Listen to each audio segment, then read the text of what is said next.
صلوات یعنی رحمت کے نزول کی دعا، رحمت نازل فرما، تو اللہ بھی اور ملائکہ بھی اور مومنین بھی، کیا ہم تو یہ کہتے ہیں پروردگار ان پر رحمت نازل فرما، اللہ کس سے کہہ رہا ہے کہ ان پر رحمت نازل فرما؟ دیکھیں ایک آیت ہے آیت صلوات، جہاں اللہ کا بھی ذکر ہے، ملائکہ کا بھی ہے، مومنین کا بھی ہے، مگر جب بات اللہ کی آتی ہے تو بات الگ ہو جاتی ہے۔ مومنین اور ملائکہ دعا کرتے ہیں نزول رحمت کی، اور اللہ دعاؤں کو قبول کرتا ہے۔ لہذا عزیزان محترم، نصرت ہمارے لیے اور ہے، نصرت اہل بیت کے لیے اور ہے۔ بہت آسان ہے ناصر حسین بن جانا، دو لفظ مصائب پڑھ دے آپ کی آنکھوں میں آنسو آ جائے، ناصر حسین۔ فضاؤں میں آج بھی ہے اہل ناصر و مجنصر، نصرت کسے کہتے ہیں؟ اور ایک مثال ذہن میں آ گیا تو پیش کر دوں، قرآن کی آیت ہے، قرآن کی آیتوں سے بات کو واضح کرنا چاہتا ہوں۔ پروردگار عالم کہہ رہا ہے من هو الذی یقرض اللہ قرضا حسنا، تم میں کون ہے جو اللہ کو قرض حسنا دے گا؟ قرض حسنا جانتے ہو؟ ایک ہے مدد کرنا، نصرت کرنا۔ کسی برادر مومن کو پیسے کی ضرورت تھی، آپ نے آہستہ سے اسے دے دیا، یہ اس کی نصرت ہے۔ اس کی ضرورت بہت بڑی ہے، اس کی ضرورت کے مطابق دینے کے لیے آپ کے پاس اتنا پیسہ نہیں ہے، مگر ہاں جو پیسہ رکھا ہے وہ مجھے 2 مہینے بعد کام آئے گا، تو میں ان سے یہ کہہ دوں یہ پیسہ لے لیجئے، 2 مہینے کے بعد مجھے واپس کر دینا، یہ ہے قرض حسنا۔ پروردگار عالم اعلان کر رہا ہے تم میں کون ہے جو اللہ کو قرض حسنا دے گا؟ کیا ممکن ہے؟ اس کو ضرورت ہے؟ کیا وہ جسمانیات رکھتا ہے؟ یا ایھا الناس انتم الفقراء، تم فقیر اللہ ہو، وہ غنی کی ذات ہے، وہ غنی کی ذات ہے، اس کو کسی چیز کی ضرورت نہیں، اس کے پاس حاجتیں نہیں ہیں، جو حاجت مند ہو وہ خدا نہیں ہو سکتا۔ پھر قرآن نے کیا کہہ رہا ہے؟ تم میں کون ہے جو اللہ کو قرض حسنا دینا چاہتا ہے؟ آیتوں کا تسلسل اور تفسیر اٹھا کر دیکھیں، یعنی پروردگار عالم یہ بتا رہا ہے اگر تم نے کسی مومن بندے کو قرض حسنا خلوص نیت سے دیا تو تم نے اس کے ہاتھ میں قرضہ نہیں رکھا، بلکہ تم نے میری قوت کی ہے، میری مدد کی ہے۔ یہی سے نصرت حسین کے مفہوم کو سمجھو۔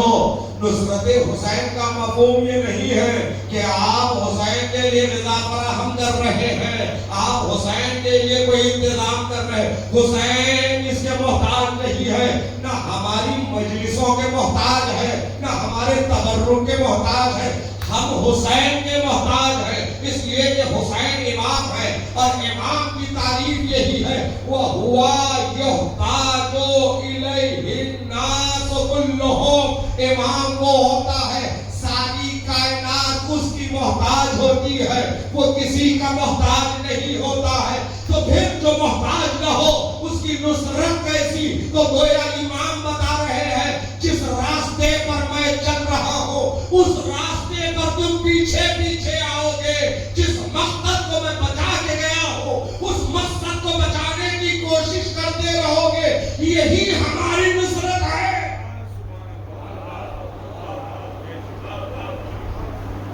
یہی ہماری نصرت ہے۔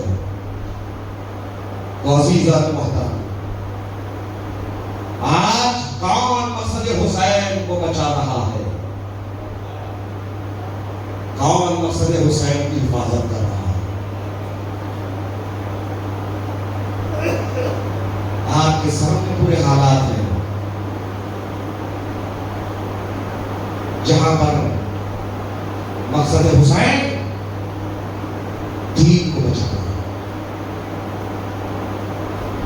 آج دین ہے تو حسین کی وجہ سے.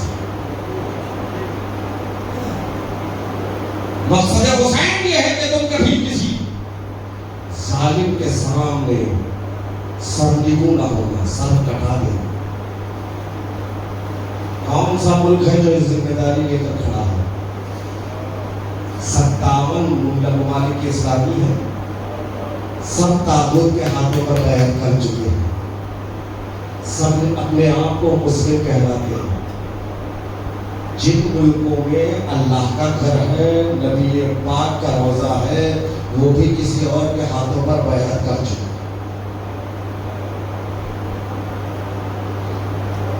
وہی سر اٹھا کر کھڑا ہے جو راہ حسین پر چل رہا ہے. ایران سے یہی تو مطالبہ تھا. ایک لفظ لکھا جنگ کے دوران ٹرمپ نے, کہا سلنڈر, سیگمنٹ ہو جاؤ, سلنڈر ہو جاؤ, کچھ یہی تو چاہا, یہی تو سیگمنٹ تھا, سلنڈر. حسین والے یہی تو نہیں کر سکتے. سلنڈر کے معنی ہے بیعت کر لو. تم سے بڑی طاقتوں نے ہمارے ہاتھوں پر بیعت کر لی ہے. دیگر اسلامی مملکتوں کے سربراہوں نے ہم کو مان لیا ہے اپنا آقا. تم کیوں نہیں مانتے؟ رہبر معظم نے ایران سے ایک ہی جملہ کہا نا, سر کٹ تو سکتا ہے, سر جھک نہیں سکتا. یہ حوصلہ کہاں سے آیا؟ امام حسین نے فرمایا مثلی لا یبایع مثلا, مجھ جیسا یزید جیسے کی بیعت نہیں کر سکتا. یہ حوصلہ وہاں سے آیا. حسین انکار بیعت یزید کر کے مدینے سے مکہ آ گئے. 4 یا 5 ماہ شعبان امام حسین والد مکہ ہوئے اور 8 ذی الحجہ تک مکے میں تھے. جوانوں, آپ کے لیے میں تاریخ کی کچھ گوشے پیش کر رہا ہوں, اس تاریخ کو محفوظ کروں. امام حسین علیہ السلام بھرے گھر کے ہمراہ جب مکے میں آئے 4 یا 5 ماہ شعبان, اور وہاں سے نکلے 8 ذی الحجہ. کل مدت قیام مکہ مکرمہ میں 4 مہینے 2-4 دن. یہ تو ہے نا. کیوں؟ جس وقت ولید نے امام حسین کو دربار میں طلب کیا, ایک طرح نہیں, اس وقت کی جو سیاسی شخصیتیں مدینے میں تھی ان کو بھی بلایا. اس لیے ایک بڑا سا مجمع ہے تو مین لوگوں کو اپنے ہاتھوں میں لے دو, تو باقی لوگ تو آ ہی جائیں گے. سیاسی اعتبار سے جو یزید کی نگاہ میں اثر انداز تھے وہ خلافہ کی اولادیں تھیں. آج بھی دیکھیے منسٹر کے زیادہ منسٹر کے بیٹوں کی چلتی ہے. تو خلیفہ اول کا بیٹا عبد الرحمن ابن ابی بکر, اس کے نام خط تھا. خلیفہ دوم کا بیٹا عبداللہ ابن عمر, اس کے نام بھی تھا. تیسرا تھا جناب زبیر, ان کا بھی ایک بڑا نام تھا عبداللہ ابن زبیر, ان کے نام بھی تھا. اور چوتھا نام تھا حسین ابن علی. کہا مدینے کی یہ 4 سیاسی اور دینی اعتبار سے اہم شخصیتیں ہیں, یہ چاروں سے بیعت لے لو. پہلے ہی پتا چل گیا تھا, ان تینوں نے امام حسین سے پوچھا تھا, آقا ہمیں بلایا جا رہا ہے دار الامارہ میں, بات کیا ہو سکتی؟ تو امام نے بتا دیا کہ شام میں معاویہ واصل نار ہو گیا ہے، ہمیں بلایا اس لیے جا رہا ہے کہ یزید ہم سے طلب بیعت چاہتا ہے۔ کیا فیصلہ ہے؟ کا فیصلہ تو وہی پر سناؤں۔ ان لوگوں نے باقی تینوں نے کہا چلو ہم جنگلوں کے راستے سے فرار ہو جائیں گے۔ فراروں کی اولادوں نے فرار اختیار کیا۔ حیدر کرار کا بیٹا، غیر فرار کا بیٹا حسین ابن علی ولید کے دربار میں کھڑا ہوا اور کہا ایسے سنگین معاملات رات کے اندھیرے میں طے نہیں ہو سکتے، دن کے اجالے میں میں تمہیں اپنے فیصلے سے آگاہ کروں گا۔ تو وہیں پر بیٹھا ہوا مروان نے کہا اگر حسین آج کی رات ہمارے ہاتھوں سے نکل جائیں گے تو ہاتھ نہیں آئیں گے۔ مروان نے کیوں کہا؟ مروان نے تینوں کو دیکھا بھاگتے ہوئے، تینوں کو بھاگتے ہوئے دیکھا تو کہا یہ بھی فرار کر جائیں گے، مگر فرار کا لفظ حسین کے لیے اس قدر کرا تھا کہ ایک مرتبہ حسین نے کہا یہ اپنا زرقا اتقتلونی ام ہوا اتامرونی بضرب انکی، اے پسرے زنے زانیہ تو قتل کرے گا کہ یہ تو حکم دے رہا ہے ضرب انکی میرے گردن کے قتل کرنے کی آواز کا بلند ہونا تھا۔ عباس آ گئے، عزیزان محترم حسین نے بتایا ہماری زندگی میں فرار نہیں ہے، ہماری زندگی میں بس ہماری زندگی میں شہادت ہے۔ فرار کا راستہ کرنے والے وہ اپنے آپ کو چھپاتے ہیں اور جو شہادتوں کے طلبگار ہوتے ہیں وہ سر سے کفن باندھ کر میدانوں میں نظر آتے ہیں۔ حسین نے انکار کیا، مکہ آئے۔ جب کوفے میں یہ خبر عام ہوئی حسین نے انکار بیعت کیا اور مکہ آئے گئے۔ لحوف کی تاریخ کے مطابق کوفے میں جو وہاں کی باعظمت شخصیتیں جیسے سلیمان ابن سورت خزائی، مسیب، نجدہ، یہ تمام حبیب ابن مظاہر، انہوں نے سب نے ایک میٹنگ کی، کہا حسین کو ہم کوفہ بلائیں گے۔ خط لکھا، پہلا خط مکے میں حسین کو 10 ماہ رمضان کو ملا، اس میں یہی لکھا انہو لیسا علینا الامام، اے آقا ہم پر کوئی رہبر نہیں ہے، اگر آپ آ جائیں گے تو امید ہے کہ آپ کی بنیاد پر ہم سب حق و ہدایت پر جمع ہو جائیں گے۔ لکھا ہے کہ 12,000 خط ہے۔ حسین نے اس کو ایک بوریوں میں سمیٹ کر رکھا، جب ہر نے راستہ روکا اس بوریوں کو منگوا کر حسین نے خطوں کو انبار لگا دی، تمہارے کہنے پر میں آ رہا ہوں۔ اور نے کہا اس میں میرا خط تو نہیں ہے۔ اتنے خطوط لکھے گئے، ان خطوں کے جواب میں امام حسین نے کہا قد نفذت الیکم یا قد بعثت الیکم اخی وابن عمی وثقتی من اہل بیتی مسلم ابن عقیل ما انتم علیہ من راج جمیل لتعرفونی ما انتم علیہ من راج جمیل۔ دیکھو بات بھروسہ شخصیت، میرا بھائی، میرا چچا زاد بھائی مسلم ابن عقیل کو بھیج رہا ہوں تاکہ کہ وہاں کے حالات سے مجھے مطلع کریں۔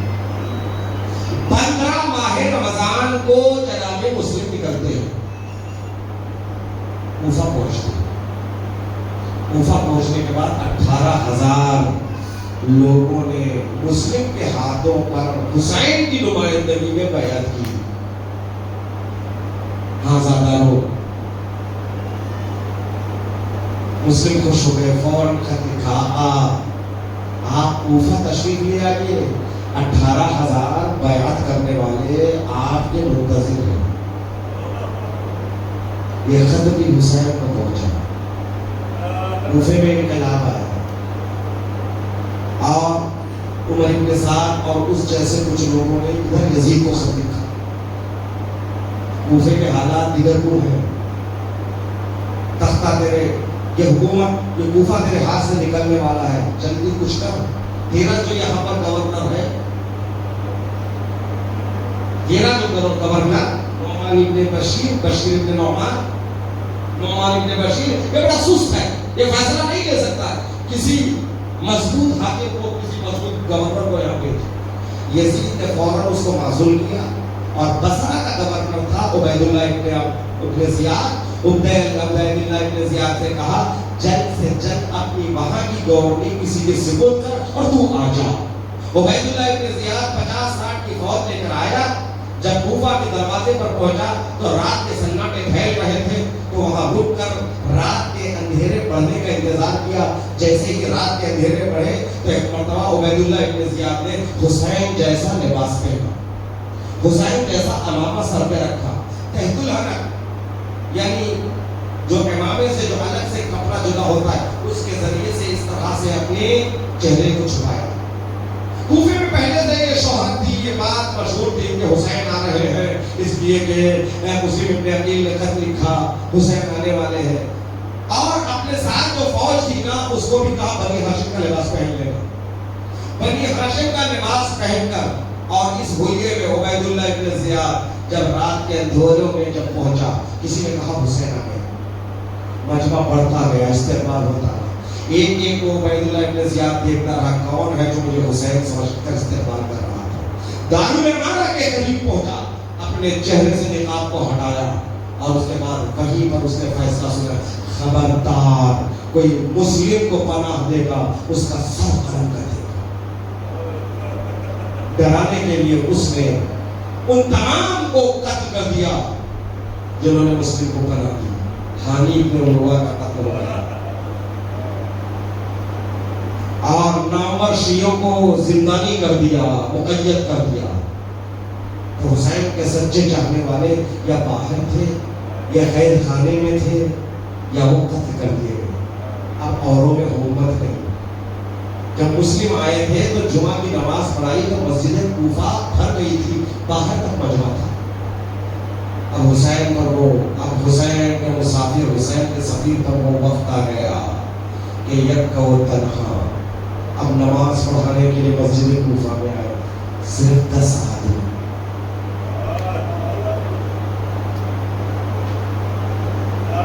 نماز پڑھا کر پڑھتے تو دیکھا 2 آدمی،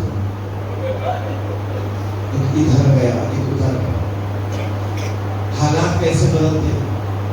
خوشگوار حالات میں نصرت کرنا یا ساتھ رہنا اور ہے، جب کسی پر کوئی مصیبت آن پڑتی ہے ان حالات میں ساتھ دینے والا ہی سچا دوست ہوتا ہے۔ حسین کا یہ سفیر یک و تنہا جائے تو کہاں جائے، رات بھر یہی کوشش تھی کہ فصیل کوفہ سے کوئی راستہ نکلے، میں مکہ پہنچ جاؤں اور اپنے آقا سے کہوں آقا اب کوفہ نہ آئیے آقا۔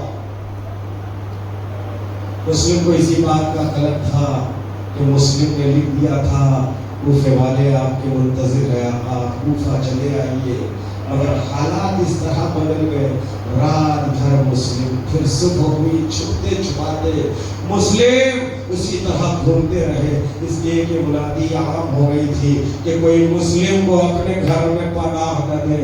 پھر شام کے سائے ڈھل رہے تھے، تھکا ہارا مسلم، بھوکا پیاسا مسلم ایک سائے دیوار میں بیٹھ گیا۔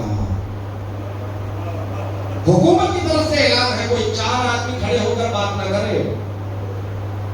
راشو بھالا تھا وہ زن مومنہ جس کا نام طوا تھا، اس نے مسلم کو دیکھا، بہت دیر سے سائے میں دیوار میں یہ غریب بیٹھا ہوا ہے، یہ مسافر بیٹھا ہوا۔ ایک مرتبہ مسلم نے طلب آب کیا، طوا نے کاسہ آب دیا، مسلم نے پانی کو نوش کیا اور وہیں پر بیٹھے رہے۔ طوا کو برداشت نہیں ہوا، یہ کوئی غیر مسافر انجانا آدمی حالات قرآن پوچھ لیا، اے جوان تو جانتا ہے نا شہر کے حالات دیگروں ہے، قرآن ہے، کیوں اپنے گھر نہیں جاتا؟ عزیزانو، یہ مسلم ابن عقیل کے مسائل ہیں۔ آج زہرا کو مسلم ابن عقیل کے مسائل کا پوچھا ہے۔ دیباچہ کربلا کا نام ہے شہادت مسلم ابن عقیل۔ مسلم نے کیا جواب دیا؟ گھر ہو جائے جس کا کوئی گھر ہو۔ کیا تم مسافر؟ کہاں سے آئے ہو؟ کہا میں مدینے سے آیا ہوں۔ اتنا سننا تھا فوراً تو نے کہا کیا میرے آقا مسلم کے ہم آیا ہے؟ سر جھکا کر کہا میں ہی مسلم غریب ہوں۔ اتنا سننا تھا زنے مومنہ نے مسلم کے قدموں میں سر رکھ کے کہا آقا گستاخی معاف، میں نے نہیں پہچانا یہ گھر آپ کے لیے ہے۔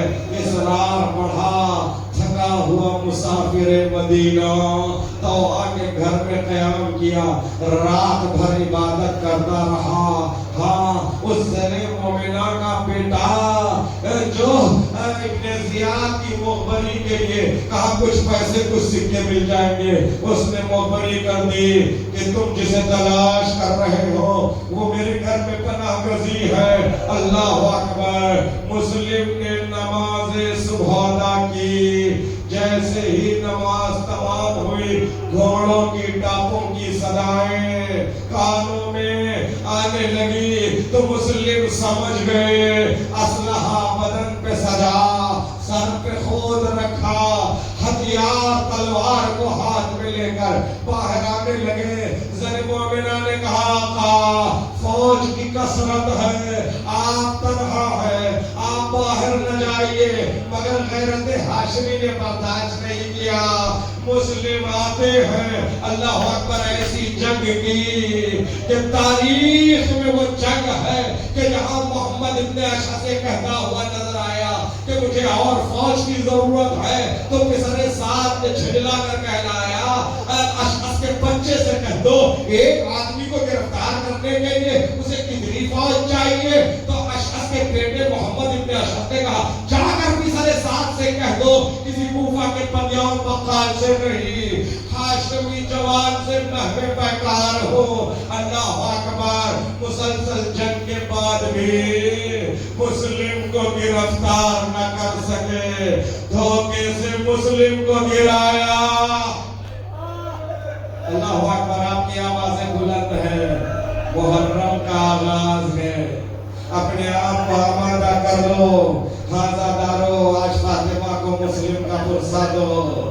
مسلم زمین پر آئے، مسافر مدینہ، غریب کوفہ، سفیر حسین سفارت کے حقوق کو ادا کر رہے ہیں۔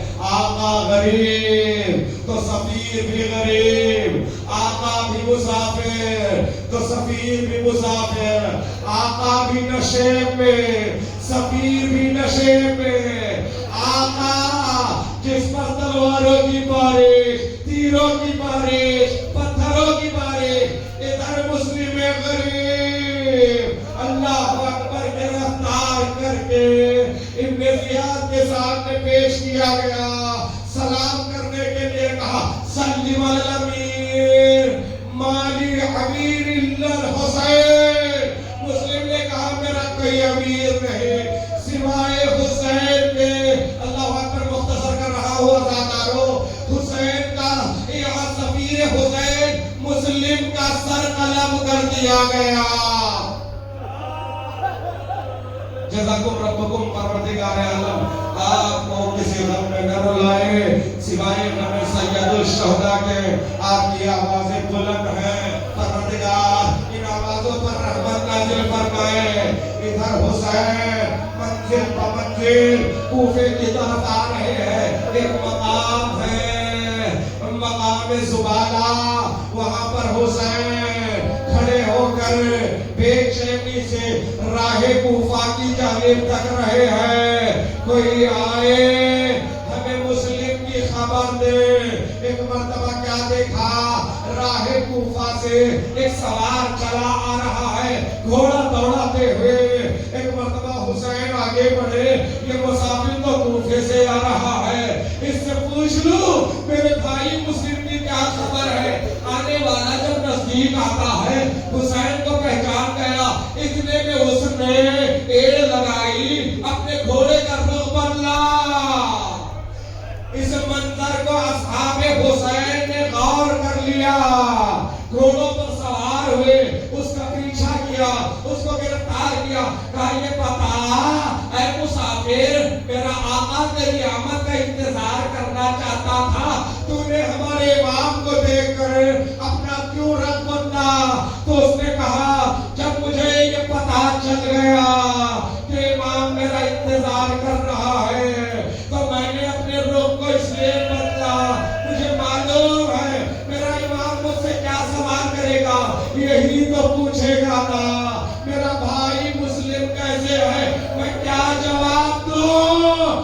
جب میں کوفے سے چلا، مسلم کی لاش میں پیروں میں رسیاں باندھ کر کوفے کے گلیوں میں گھسیٹا جا رہا۔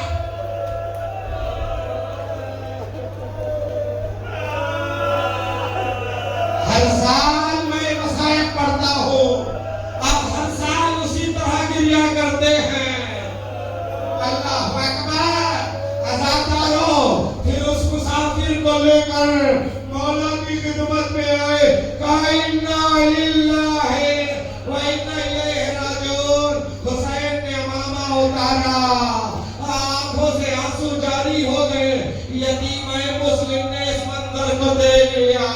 حسین نے قریب بلایا، زانوں پر بٹھایا، دست شفقت کو سر پہ پھیرا، میں کہوں گا آقا سکینہ دیکھ رہی ہے، جب کوئی یتیم ہوتی ہے تو اس کے سر پہ دست شفقت کو پھیرا جاتا ہے، اسی لیے تو عصر عاشور جب حسین آخری نفس لے کر جا رہے تھے تو سکینہ نے کہا بابا میرے سر پہ دست شفقت پھیرو، اب اس کے بعد کوئی نہیں ہوگا، کوئی تماچے مارے گا، کوئی گوشوارے چھینے گا۔ اللہ اکبر، اللہ دارو عجیب ذمہ داری عباس کو حسین نے دی۔ جانتے ہو عزادارو مسلم حسین کے بھائی بھی ہے، چچا زاد بھائی، اور مسلم کی زوجہ ام المنین کی بیٹی عباس کی بہن ہے۔ ایک مرتبہ جب خبر خیمے میں پہنچی، حسین نے کہا بھیا عباس بہن کو سمجھاؤ۔ اللہ اکبر، عجیب مصیبت ہے عباس پر، راہ غربت میں، اب راہ غربت میں بہن کی بیوگی کی خبر کو سنانا ہے، بہن کو سنبھالنا ہے۔ عباس کیا کہے، خیمے میں آئے، بس عزادارو آخری جملے ہیں، اردوزانو ہو کر بڑھ گئے، پچھاڑے کھا رہی تھی بیوہ مسلم، اتنا کہہ دیا بہنا صبر کرو، ہم کوفہ جا رہے ہیں، جب کوفہ پہنچیں گے مسلم کے قاتلوں سے بدلہ لیں گے۔ روتی ہوئی زوجہ مسلم ڈھارس بندی، میرا بھیا عباس زندہ ہے، جب کوفہ جائیں گے